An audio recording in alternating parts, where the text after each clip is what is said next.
It had been 800,000 years since the last human footsteps were heard on Earth. Time had passed in ways the ancient ancestors could never have imagined. The world they once knew had changed, evolved, and, in some places, forgotten them. Yet, hidden deep within the mountains, in a facility long forgotten by the current civilizations, humanity's future slept in the cold silence of cryogenic pods. In the vastness of the universe, humans had once been a force to be reckoned with. They had built empires, traveled to distant stars, and shaped the cosmos with their ambition and creativity. But war, disease, and the rise of artificial intelligence had brought them to the brink of extinction. When all seemed lost, humanity's last hope lay in the cryo sleep chambers, designed to preserve their species for a time when the world could be healed. The earth had turned silent, cities crumbled. Nature had long since reclaimed what humanity had built, and in the mountains, under layers of dust and time, the cryo chamber remained. It was in the year 301,456 that a signal was sent from deep space. It was faint, barely detectable, but it was enough. A team of alien explorers, having witnessed the rise and fall of countless species, detected it. They were intrigued by the signal that carried a faint trace of human technology. Upon reaching Earth, the aliens found a planet that was almost unrecognizable.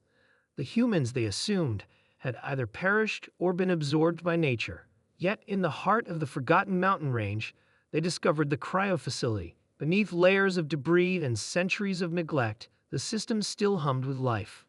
The aliens, curious but cautious, approached the cryo chambers. They marveled at the advanced technology, not fully understanding its complexity.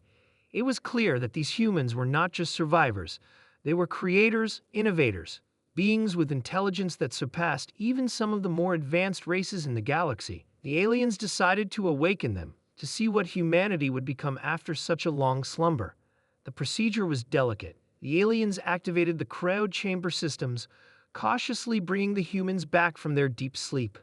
Slowly, one by one, the pods opened. The humans began to stir, their eyes blinking against the unfamiliar light. They had been gone so long that it was hard for them to comprehend the vast changes that had occurred during their absence. The first to awaken was a man named Elias. He was in his early 30s when he entered cryosleep, but now, 800,000 years later, he had aged little. His body was perfectly preserved, but his mind struggled to adjust to the realization that everything he had known was gone. As he looked around, he saw other humans emerging from their pods, each with similar expressions of confusion and wonder. "What? Where are we?" Elias muttered, his voice hoarse. A female voice answered him, though it wasn't another human. The aliens had been waiting, knowing the moment would come when they would need to explain the situation. A tall, silver-skinned being with large black eyes stepped forward, extending a hand. "We are the ones who revived you," said in perfect human language. "We are the Zeta, an advanced race of explorers." Elias stared at the alien, his mind racing. Why? Why did you wake us up?" The Zeta regarded him silently for a moment, then spoke with a tone that seemed almost sad. "Because the galaxy is vast, and there are many challenges ahead, but it is also fragile. We've learned much, but your kind, humans, are different. You are resilient. You are resourceful. You were once the dominant force in the universe, and we need that strength now." Elias and the others exchanged glances, trying to make sense of the situation. The Zeta continued.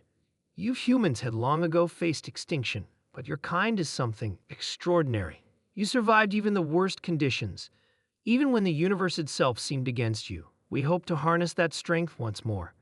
We believe that together we can restore the balance that has been lost." A murmur spread through the group of humans. They had awoken to a new world, one that was vastly different from the one they had known.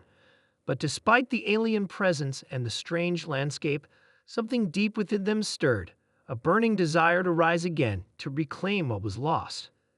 Elias stepped forward, his voice steady and firm. "You want us to help you, after all these years?"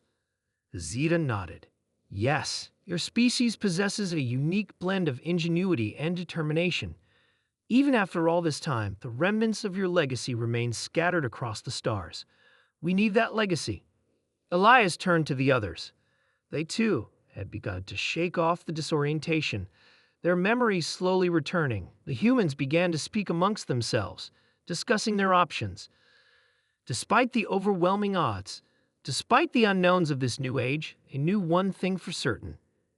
They were humanity, and humanity never gave up. After some time, Elias and his fellow humans agreed to help the Zeta. They didn't know what awaited them in this new era, but they knew they had the power to shape the future. They had the strength, the knowledge, and the courage that had defined humanity for eons. The Zeta handed them the tools to rebuild, to reclaim their place in the universe. It wasn't an easy road ahead. They faced new challenges, new dangers, and even a new set of questions that they had never dreamed of before. But humanity had never shied away from challenges. As they stood together on the surface of Earth, looking out at the stars that had once seemed so distant, they felt the pulse of their ancient legacy awakening inside them. The machines that had kept them alive for so long had failed them in their quiet slumber, but their will, their humanity, could never be extinguished. With the Zeta by their side, humanity began to rise once again, ready to reclaim the cosmos, to shape the future, and to prove that, even after 800,000 years, humans would always return. End.